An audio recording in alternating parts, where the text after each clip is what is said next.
Hello friends, नमस्कार, राधे राधे। आज हम बात करेंगे अ, कुंडली के विषय में बात करेंगे। और हम बताएंगे कि जो हमारी कुंडली होती है उसमें जो केंद्र है, केंद्र में जो कुंडली हमारी टोटल होती है 12 घरों की। उसमें हमारे 12 नंबर्स आते हैं, 1 से लेके 12 तक। और उसमें जो चार खाने होते हैं वो हमारा केंद्र कहलाते हैं, जिसमें कि 1 नंबर, 4 नंबर, 7 नंबर और 10 नंबर आता है। वो हमारा केंद्र कहलाता है। और केंद्र को बहुत ही अच्छा माना गया है। केंद्र में ग्रहों की प्लेसमेंट को हम लोग बहुत शुभ मानते हैं। केंद्र में बैठे हुए जो ग्रह होते हैं वो एक अच्छा रिजल्ट देते हैं।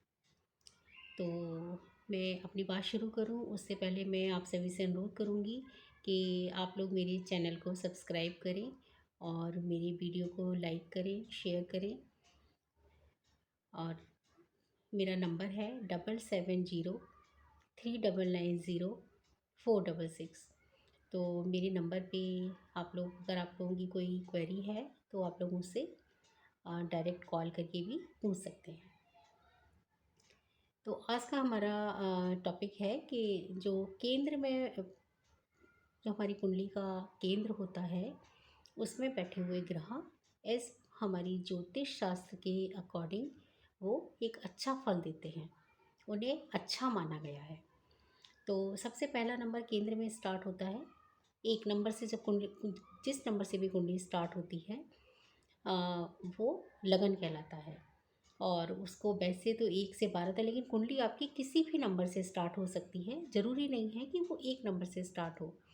लेकिन जो पहला घर है वो अ, केंद्र में आता है। तो जो पहले घर में हमारा सूर्य अगर बैठा है तो वो दिशावली कहलाता है। मतलब कुछ ग्रह हैं जिनकी की दिशाएं बताई गई हैं।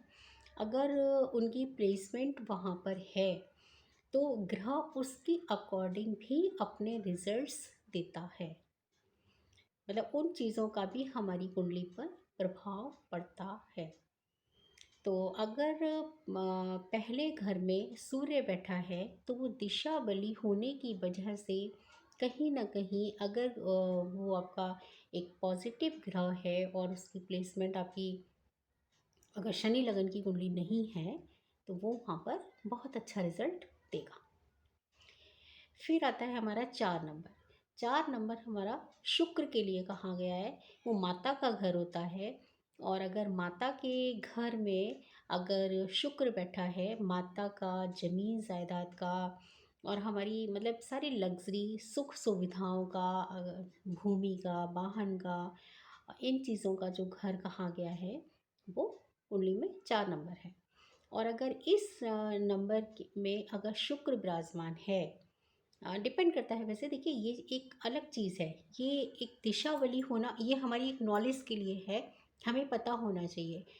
बट अगर वो दिशावली बैठा है तो वो दिशावली वाला इफ़ेक्ट देगा, वो एक अलग चीज़ है। लेकिन कुंडली किस लगन की है ये भी मैटर करता है। तो अगर शुक्र वहाँ बैठा है तो बंदा अपने लाइफ में काफ़ी सुख सुविधाओं से परिपूर्ण होगा। उसके जीवन में वो सारे लग्जरी सुख होंगे, उसके पास में वाहन का सुख होगा। और ये चीज़ हमारी केवल दिशावली पे डिपेंड नहीं करती है, हर किसी का लेवल उसमें अलग अलग होता है, क्योंकि ग्रहों की डिग्री पर भी ये चीज़ डिपेंड करती है कि कौन से ग्रह में कितनी डिग्री है।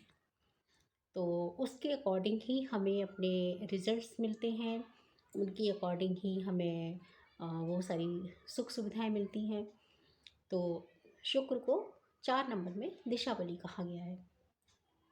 जब 7 नंबर आता है तो 7 नंबर में शनि को दिशा बली कहा गया है कि वो शनि देव की दिशा है। और वहाँ पर शनि देव अपने प्रभाव बहुत अच्छे दिखाते हैं। तो और इसी प्रकार से जो मंगल है, मंगल के लिए 10 नंबर, अगर 10 नंबर में मंगल बैठा है तो जातक बहुत ही स्ट्रांग होगा, जातक बहुत ही एनर्जेटिक होगा और बोल्ड पर्सनैलिटी होगी, डरने वाला नहीं होगा। जैसे जो हमारे महायोद्धा हुए हैं कुछ, कहीं न कहीं उन लोगों को जो एक निडरता थी, उनको फ़िज़िकली भी जो निडरता रही है उन लोगों के अंदर, या उन्होंने दिल से भी वो लोग बहुत निडर रहे हैं। जब बंदा दिल से निडर होगा, जब उसका माइंड पूरी तरह से संतुलित होगा, और तभी वो कोई फ़िज़िकल स्टेप ले सकता है। वरना तो एक हवा में फ़ायर भी, एक दिल से कमज़ोर बंदा तो हवा में फ़ायर भी नहीं कर सकता। है ना? तो एक ये चीज़ भी रहती है, क्योंकि कहीं न कहीं हम लोग जब अपने हृदय से स्ट्रॉन्ग होते हैं, तभी हम कोई फ़िज़िकल एक्टिविटी को अंजाम दे पाते हैं।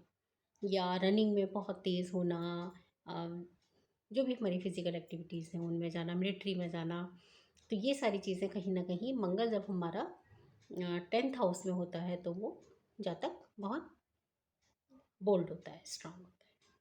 तो ये एक छोटी-सी जानकारी थी हमारी दिशा बली होने पर, कि हमारी जो राशियाँ हैं, हमारे जो ग्रह हैं, जब वो दिशा बली होते हैं, तो वो अपना और ज़्यादा इफ़ेक्ट दिखाते।